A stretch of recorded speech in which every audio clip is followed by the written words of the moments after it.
नमस्ते, मैं अंजलि चौहान। आज हम एक ऐसे अनाज की बात करने वाले हैं जो बहुत ही पोषक तत्वों से भरपूर है। आजकल मोटे अनाज का काफ़ी प्रचलन है, काफ़ी प्रमोट किया जा रहा है मोटे अनाज को, मिलेट्स को। तो आज हम एक ऐसे ही मिलेट की या मोटे अनाज की बात करने वाले हैं, ये है बाजरा। बाजरा बहुत ही पोषक तत्वों से भरपूर है और इसके क्या क्या फ़ायदे हैं, किनको ये लेना चाहिए या किनको बाजरे को अवॉइड करना चाहिए, नहीं खाना चाहिए, ये सब हम जानेंगे। किस मौसम में बाजरे को खाना चाहिए और किस मौसम में बाजरे को नहीं खाना चाहिए। तो सबसे पहले जानते हैं बाजरा फाइबर का एक बहुत अच्छा सोर्स है, यानी कि बाजरे के अंदर भरपूर मात्रा में फाइबर होता है। फाइबर होने की वजह से ये आपकी कब्ज़ की शिकायत को दूर करता है, आपकी आंतों को साफ करने में मदद करता है। इसी के साथ साथ हाई फाइबर होने की वजह से ये आपको वेट लॉस में भी मदद करता है। हाई फाइबर होने के कारण आपको इससे लंबे समय तक आपका पेट भरा हुआ रहता है, जिससे आपको जल्दी जल्दी भूख नहीं लगती है अगर आप अपनी डाइट में बाजरे को शामिल करते हैं। इसी तरीके से हाई फाइबर होने की वजह से ही ये आपके डायबिटीज़ में भी फ़ायदा पहुंचाता है, यानी कि शुगर लेवल को कंट्रोल करता है। जिन भी अनाज में फाइबर की मात्रा ज़्यादा होती है तो वो सब आपके शुगर लेवल को कंट्रोल करने में मदद करते हैं। और हाँ, इसका जो ग्लाइसेमिक इंडेक्स है वो भी काफ़ी कम है, जिसकी वजह से ये शुगर स्पाइक को भी तेज़ी से बढ़ने नहीं देता। आपका शुगर लेवल धीरे धीरे आपके ब्लड में बढ़ता है। सो इस तरीके से डायबिटीज़ हो, वेट लॉस हो या फिर कब्ज़ गैस की शिकायत हो, इन सब में बाजरा आपको काफ़ी मदद करता है। इसी के साथ साथ ये एक प्रोटीन का भी काफ़ी अच्छा सोर्स है। प्रोटीन का सोर्स होने के कारण भी आपको वेट लॉस में भी हेल्प करता है, आपकी बॉडी को स्ट्रेंथ देता है। प्रोटीन अगर आप अच्छी मात्रा में लेते हैं तो वो आपकी बॉडी की रिपेयर में, हीलिंग में मदद करता है और अच्छी ग्रोथ के लिए भी प्रोटीन बहुत ज़रूरी है। तो यानी कि बच्चों के लिए या बड़े बुज़ुर्गों के लिए हर एक उम्र में बाजरा ज़रूर खाना चाहिए, क्योंकि जब आपका बॉडी की रिपेयरिंग की ज़रूरत होती है, हीलिंग की ज़रूरत होती है, तो उसमें आपको प्रोटीन की काफ़ी ज़्यादा ज़रूरत होती है। तो आपको नेचुरल तरीके से आप अगर अपनी डाइट में प्रोटीन को शामिल करते हैं तो आपको प्रोटीन सप्लीमेंट्स लेने की भी ज़रूरत नहीं पड़ती है। तो इस तरीके से आप प्रोटीन के रूप में बाजरे को अपनी डाइट में शामिल कर सकते हैं और आपको बहुत अच्छी तरीके से इससे प्रोटीन मिलेगा। इसी के साथ साथ ये पोटेशियम, मैग्नीशियम और आयरन का भी बहुत अच्छा सोर्स है। प्रोटीन पोटेशियम का एक अच्छा सोर्स होने के कारण ये आपके कोलेस्ट्रॉल लेवल को कंट्रोल करने में मदद करता है, यानी कि जिनका कोलेस्ट्रॉल बढ़ा रहता है, एलडीएल हाई है, ट्राइग्लिसराइड्स हाई है, तो उनको भी बाजरा काफ़ी फ़ायदेमंद है। ऐसे लोगों को भी बाजरे को अपनी डाइट में ज़रूर शामिल करना चाहिए।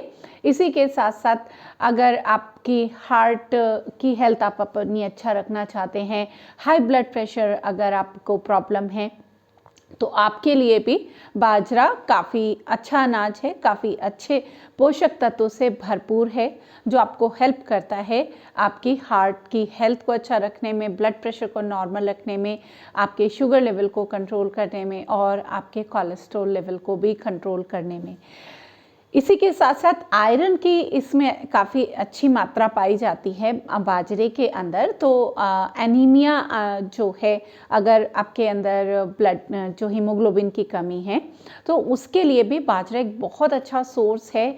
आप नेचुरल तरीके से अपनी प्रोटीन की मात्रा को पूरा कर सकते हैं, आयरन की मात्रा को पूरा कर सकते हैं। तो इस तरीके से बाजरा आपको बहुत फ़ायदा पहुंचाता है। आपको किस मौसम में बाजरा खाना चाहिए? देखिए इसकी जो तासीर है वो थोड़ी गर्म बताई जाती है, गर्म है क्योंकि इसके अंदर फाइबर काफ़ी ज़्यादा मात्रा में होता है। तो आपको इसको सर्दियों के मौसम में ही खाना चाहिए। गर्मियों में ये आपको थोड़ी गर्मी कर सकता है, तो इसलिए गर्मियों में खाने से बचना चाहिए बाजरे को। और बाजरे को जब खाएं तो क्योंकि ये इसकी जो शुष्क होता है बाजरा, तो आप इसके साथ जब अगर बाजरे की रोटी खा रहे हैं तो उस पर घी ज़रूर लगाएं, जिससे उसकी जो ड्राइनेस है वो कम हो जाए। इसी के साथ साथ अगर आप खिचड़ी खा रहे हैं या कुछ भी आप बना रहे हैं तो उसमें घी थोड़ी मात्रा में ज़रूर लगाएं या ज़रूर डालें, जिससे उसकी जो ड्राइनेस है, जो शुष्कता है, वो उसकी कम हो जाए। इसी के साथ साथ ये आपके कफ रोग, अगर आपको कफ रोग है तो उसमें भी आपको मदद करता है, और वात और पित्त कफ में रोगों में भी ये आपको रोगों को कम करने में मदद करता है। तो इस तरीके से आपको अधिकतर बीमारियों में भी जो है बाजरा काफ़ी फ़ायदेमंद है। इसी के साथ साथ गर्म होने की वजह से अगर गर्भवती स्त्रियां जो हैं उन्हें बहुत ज़्यादा मात्रा में बाजरा खाने से बचना चाहिए, क्योंकि ये थोड़ा हैवी टू डाइजेस्ट है, यानी कि पाचन में इसको थोड़ा समय लगता है। प्रोटीन का भी एक अच्छा सोर्स है, तो आप कोशिश करें इसको दिन में ही खाएं। रात को अगर आप इसको खाते हैं तो वो समय लेता है पाचन में, और अगर रात में खाते हैं तो आपको डिनर थोड़ा जल्दी कर लेना चाहिए, यानी कि सोने से 3-4 घंटे पहले आपको बाजरे की रोटी खा लेनी चाहिए। तो इस तरीके से आप दिन में खूब अच्छे से बाजरे की रोटी या जो भी आप बना रहे हैं उसको आराम से ले सकते हैं, और इस तरीके से आप बाजरे को अपनी डाइट में रेगुलर इंक्लूड करके, जैसे बहुत से लोग पूछते हैं कि हम क्या नियमित रूप से बाजरा खा सकते हैं, तो हाँ, बाजरे को नियमित रूप से खा सकते हैं जब बाजरे का मौसम हो।